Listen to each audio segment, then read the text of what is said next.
Hi, this is Swapnil Bhartiya, and we are the second day of KubeCon, and once again we are here to unwrap the day with Rob Hirschfeld under a new show, which is called TFiR Wrap. So today was keynote. Today was the big day. So let's start with the keynote. What were the thoughts about the keynote today? Keynote was good. It was a solid keynote. They did a really nice job of highlighting the breadth of the show. And from that perspective, it's sort of funny. Kubernetes is the huge elephant in the room, and so we don't need to talk about Kubernetes as much. And I thought they did a nice job highlighting projects that should, community projects that need more attention or are essential adjacencies to Kubernetes. And so I felt like they did a really nice job. There were a lot of speakers. There was a lot of different voices that came up. And so from that perspective, it was a really nice sort of tour of the ecosystem today from a project perspective. I don't think there was any dramatic announcements coming out of that. There were a whole bunch of new people coming into the foundation. So it's sort of, you could feel the more air going into the balloon, if you will. Maybe that, I'm not meaning that from it's going to pop, but it's a bigger and bigger thing. And you definitely had that feeling today from that event. It was a big deal. I do think that the trend line for me of announcements and things I'm hearing are very much around multi Kubernetes clusters, that the current frontier is moving into, all right, now I've got 100 Kubernetes clusters. How do I manage them? I've got multiple sites with Kubernetes and multiple clusters and multiple sites. How do I make that work? And so when I look at sort of the meta-analysis of new startups and announcements and what people are chasing, that ends up being a really big one. There is one thing that I'm personally excited about because of the edge aspect. Rancher K3S came out, which is really a fork of Kubernetes. It's sort of a lightweight Kubernetes. And I really like what they've been doing with that. I got to stop by their booth and say hi a little bit, but in that case, it's important because of the project itself, but it's more important to me in the fork of Kubernetes. So this is somebody taking Kubernetes and stripping things out and keeping the APIs. That's a watershed moment to me. That's where you're like, oh, somebody actually thinks the APIs of Kubernetes are valuable enough and have enough of an ecosystem that even if I'm not going to use all the code, or I want to be very opinionated about it, I want to do that. And actually, they weren't the only vendor. Volterra, who did an announcement about edge infrastructure, also was telling me about a similar thing where they've taken the Kubernetes API, very carefully preserved it, and then added multi-site extensions to it that allow you to sort of create a multi-site extension. And that trend line, I think, is a really important one for people to note, because that shows you the maturity of the APIs, and it starts separating the APIs from the code base, and that's a big milestone. Any talk, any session, any keynote that stood out that you still think about it?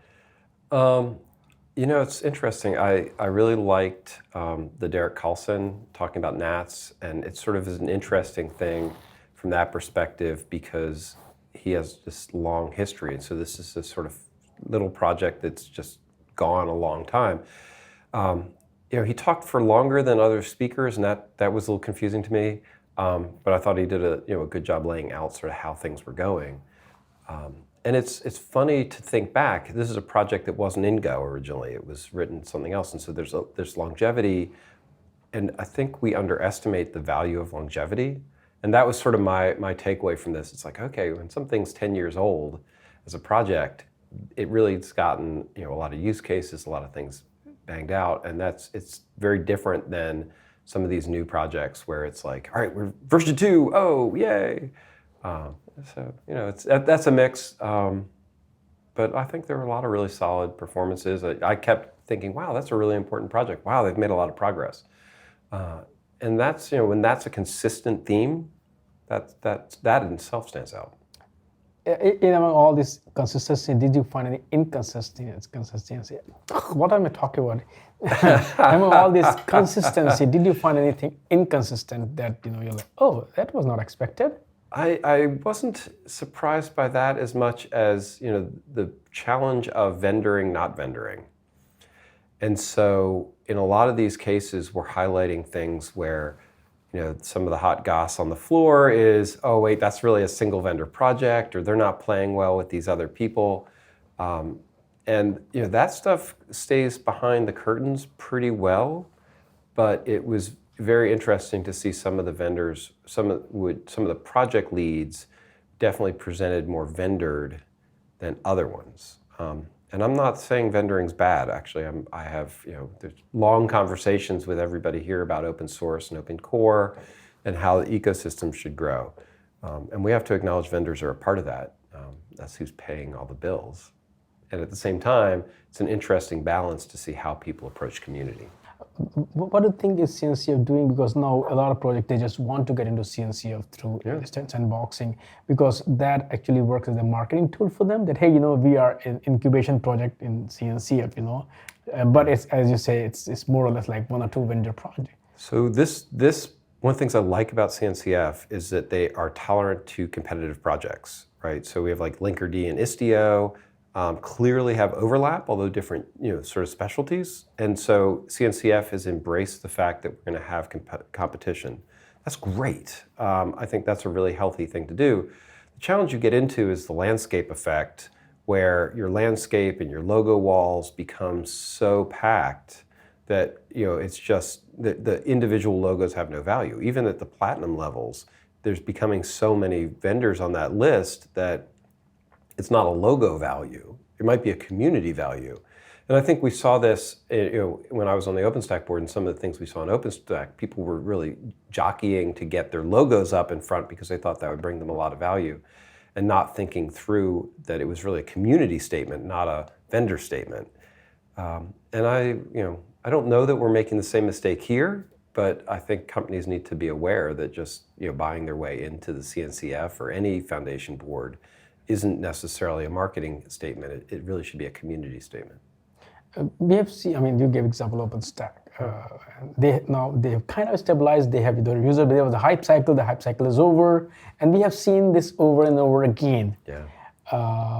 Any comments in terms of KubeCon or Kubernetes? It's every time I bump into somebody I know, it's sort of this nudge. Or have we reached OpenStack level yet? And so it's sort of a thing that we have to think through of what the hype cycle is and how things are going. This venue is actually bigger. The event's actually bigger than any of the OpenStack events that I went to were. And I don't think that we're at peak hype yet, if you want to think about it that way. In a lot of cases, there's really solid Kubernetes vendors. There's really solid Kubernetes use cases. But we're still figuring things out. There's still huge gaps in the landscape. There's still places where, we need additional work, and people need a lot more help. So we're not done with that. Mm-hmm. The hype might die out a little bit, but I don't think it's done this year. Yeah. Maybe in 2021 we'll see some ebb, mm-hmm. but there's more coming because more vendors are showing up. Right. That's right. The other thing about the keynote was that we had a whole bunch of people jump to platinum. So they're moving up. They feel like they're getting value at the first level, and they're joining the crowded fields at the levels above them. Any parties that you're planning to attend tonight? I have a couple of smaller dinners and events that I'm going to. So we'll see where it goes. I'll bring some gossip tomorrow, see what people are saying. I did make it to the Red Monk venue last night, mm-hmm. And that was a lot of fun. There were some interesting conversations. Bumped into some Red Hat, some Rancher people, of course, the Red Monk crew. And so that was really, it's always exciting to see that.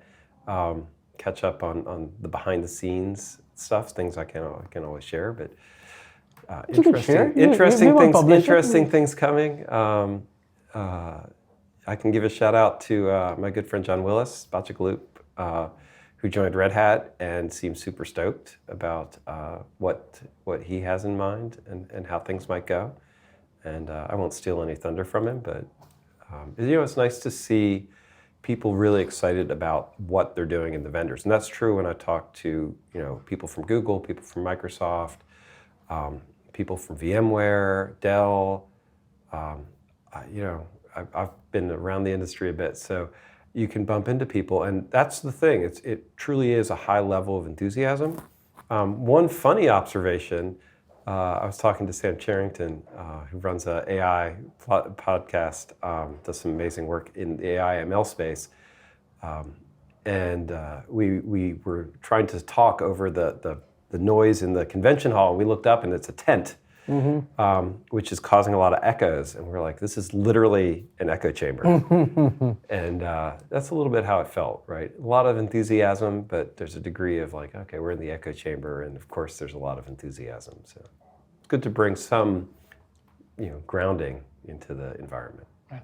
And what are you excited about tomorrow's the third day of the event, second day of the event actually? Second day, third day if you count day zero, as all programmers would call it the third day, I guess. But for me, it's more of the same. I'm going to try and run down the people and get some real details behind some of the announcements and the things we've heard. I think that we're going to hear more announcements and more product feature pieces today. People have been telling me there's a lot coming, and today was a little weak on real product announcements. So I'm hoping for that.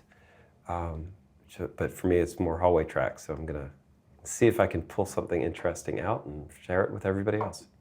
Awesome. Thank you, Rob. And we'll see you again tomorrow. Looking forward to it.